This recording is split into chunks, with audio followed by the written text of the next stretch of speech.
situaciones como las que estamos viviendo en Venezuela. Bueno, fíjate, sobre la oposición. A mí no me gusta mucho hablar desde fuera de la oposición, ¿no? Porque es un tema muy delicado y creo que a altos niveles del gobierno hay conversaciones y no quiero decir nada que pueda, sin yo saberlo, afectar eso que se pueda estar conversando, cosa que me parece bien, pues. Parece bien que... ¿Estás de acuerdo con el diálogo? Sí, por supuesto. Además porque yo creo que el principal impulsor de ese diálogo es el presidente Maduro y yo creo que eso es indiscutible, ¿no? Después de las elecciones de diciembre, inmediatamente el presidente Maduro llamó al diálogo y comenzaron unos intentos de diálogo que se frustraron inmediatamente porque comenzó el 12 de febrero la guarimba. Después se restableció otra vez el diálogo y después siempre esas acusaciones y contraacusaciones de quién respondió, quién es el responsable porque se cortó el diálogo. Pero yo creo que, además yo conozco al presidente Maduro desde joven, y yo creo que si alguien tiene disposición de diálogo es el presidente Maduro, ¿no? Y disposición a hacer una dirección colectiva, en fin, a superar una serie de problemas que podrían obstaculizar el diálogo. Y yo creo que si la oposición no aprovecha que está el presidente Maduro ahí, a quien conoces perfectamente, porque son de la misma parroquia, ¿no? Podrían aprovechar esta oportunidad. A mí lo que me parece es que ese sector de la oposición que no está de acuerdo con la violencia, sin embargo, puede estar de acuerdo, no digamos con la violencia, pero sí con la desestabilización, porque es más fácil derrotar a un gobierno electoralmente que esté débil políticamente por la inseguridad, por estos problemas, que logre afirmarse en el gobierno, pues. Entonces, por un deseo que al final parece electoral, se embarcan muchas veces en todas estas aventuras. Entonces, yo creo que si en la oposición no es linda, claramente, cuál es la vía por la que va a transitar, es muy difícil que haya paz en el país. Es decir, la oposición hasta ahora no ha dicho claramente, por lo menos yo no lo he visto, que de verdad ellos van a las elecciones de los 15. Parlamentarios, sí. Parlamentarias. Bueno, con las reglas de juego que hay. Mira, en diciembre se puso, si alguien quedó legitimado fue el CNE en las elecciones de diciembre. ¿Por qué?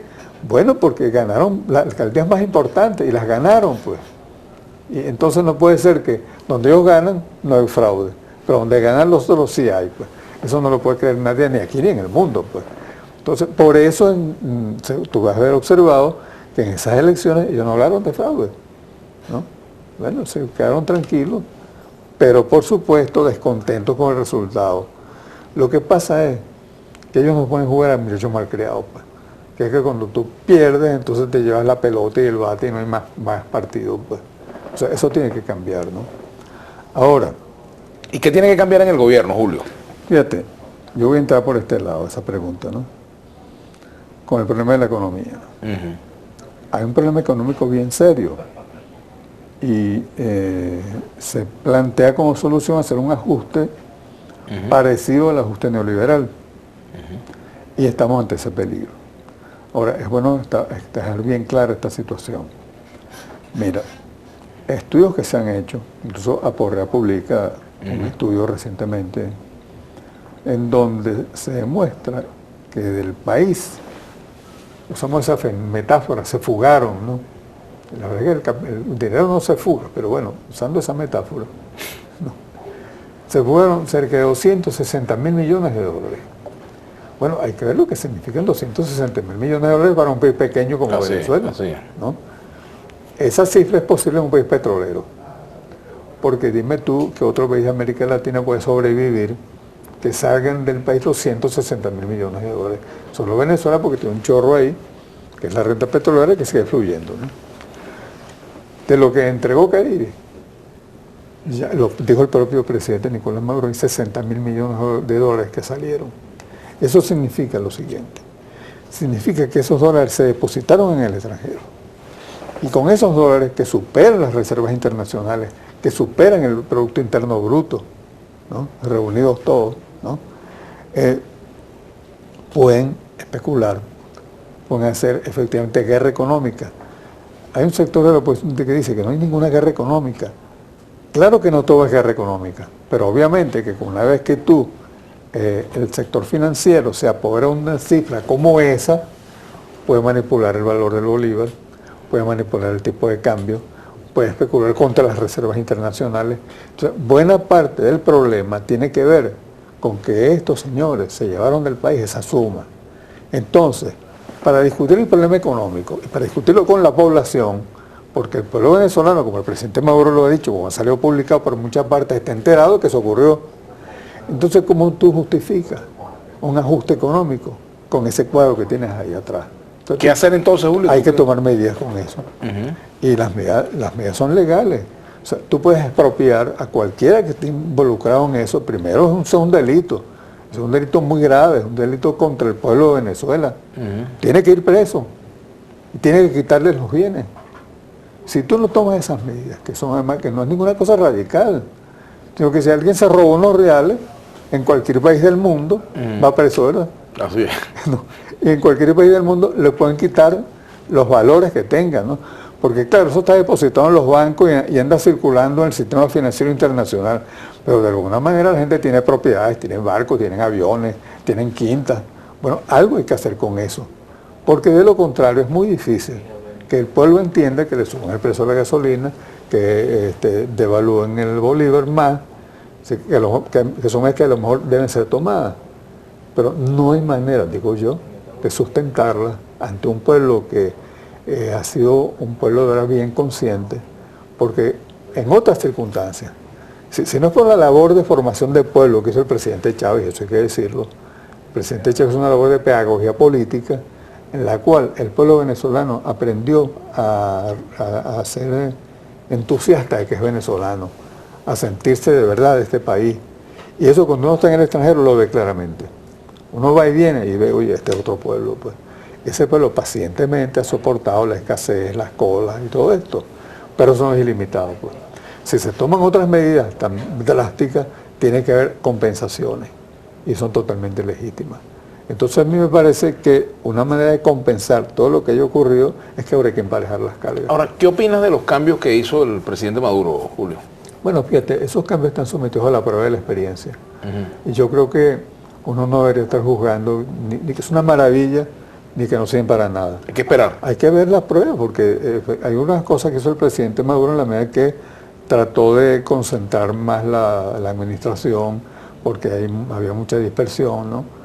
Ahora, lo que yo observo, y que el presidente Maduro lo ha dicho, ahora vamos a ver cómo se implementa, es que sigue habiendo mucha burocracia, que la relación entre el gobierno y el pueblo todavía es distante, ¿no? Yo quiero ver a los ministros en la calle, yo quiero ver a los ministros haciendo lo que el presidente Chávez dijo en golpe de timón.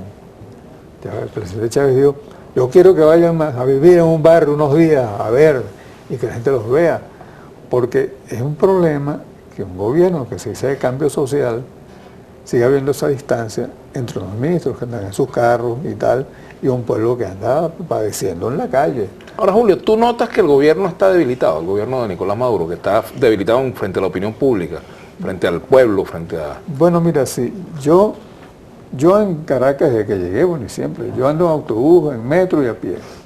Es decir, que yo escucho lo que la gente dice, ¿no? Claro que hay malestar, y es lógico, porque es una situación difícil.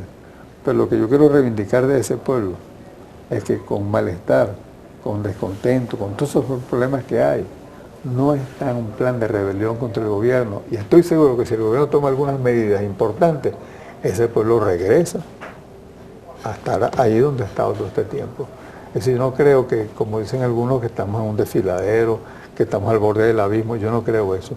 Yo creo que si el gobierno hace lo que debe hacer, que en parte está en esto que te acabo de decir, y esa distancia entre los gobernantes, que no le tiene el presidente Maduro, que anda siempre en la calle y metido por todas partes, ¿no? Como lo estábamos viendo en esta cadena de ahorita, ¿no? Es de verdad que los gobernantes se encuentren con ese pueblo, porque el pueblo es pueblo, o sea, esté con la oposición o esté con el gobierno. Ahí está un pueblo que está esperando acciones decisivas, importantes, y hay que oír lo que ese pueblo dice en sus barrios, en sus lugares, y estar ahí. Y yo no veo al gobierno haciendo eso, salvo el presidente Maduro y algunos que otros funcionarios. Ahora, ¿hay capacidad autocrítica en el chavismo hoy? Por lo que ha dicho el presidente Maduro, él parece tenerla, ¿no? En parte para tener capacidad de autocrítica, Vladimir, y tú lo sabes, porque tú eres un viejo militante también, hay que estar en contacto con los problemas. No solo en las cifras, no solo en las reuniones, no solo en los informes, que yo no dudo que sean veraces, pero hay que estar en contacto donde los problemas están. Cuando tú ves lo que está pasando ahí y escuchas a la gente, tú puedes comprender mejor, oye, ¿en qué me estaré equivocando que esto está pasando, ¿no? Y yo creo que esa capacidad autocrítica, todos tenemos un ego muy grande. Eso nos cuesta, si algo nos cuesta es reconocer que nos equivocamos. Todos, tú, yo. Es decir, por eso yo no quiero poner el dedo a nadie, pues, porque todos tenemos un ego muy grande. Y por supuesto un ministro puede que lo tenga más grande, ¿no? Por razones obvias. Un ego ministerial. Un ego ministerial. Entonces, tiene que encontrarse con los problemas donde están. Y encontrarse con los problemas donde están es estar con la gente. Y retornar a eso que en su testamento político, yo considero que golpe de timón es el testamento político del presidente Chávez, que habría que cargarlo, sobre todo si es funcionario público, leérselo de vez en cuando, porque ahí hay una serie de orientaciones que el presidente Chávez, sintiendo su muerte cercana, es una reflexión muy profunda. Esas pocas páginas hay que leerlas con atención, porque entre líneas hay mucho que decir ahí. Bueno, Julio, lamentablemente el tiempo se agota, pero me gustaría reiterarte la invitación para una nueva oportunidad, porque hay muchos temas que hablar. No, con seguridad. Políticos, nacionales, internacionales, económicos y espirituales, que con eso tenemos una conversación pendiente. También, cómo no. Muchas gracias, Julio. Okay. Julio Escalona. Gracias. Y vamos a la pausa y enseguida regresamos con Marcela Máspero de la Unión Nacional de Trabajadores de UNED. Ya venimos.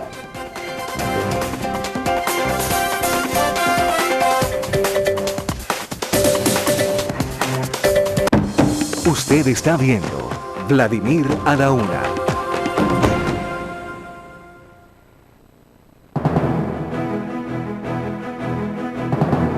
Todo evento noticioso, de ahora o de antes, tiene repercusión directa en el futuro. No quedarse en el qué pasó, sino profundizar en el cómo, porque todo es importante. Cada tema es noticia y requiere de todo un estudio y análisis. Por eso es importante analizar en profundidad todos los temas. En la hora clave vamos a fondo en todo, porque todos necesitamos entender la realidad. La hora clave, lunes a viernes, 8 de la noche por Globovisión. Asegura tu negocio con Seguro Vitalicia, que tiene los productos para resguardar esa inversión que tanto valoras.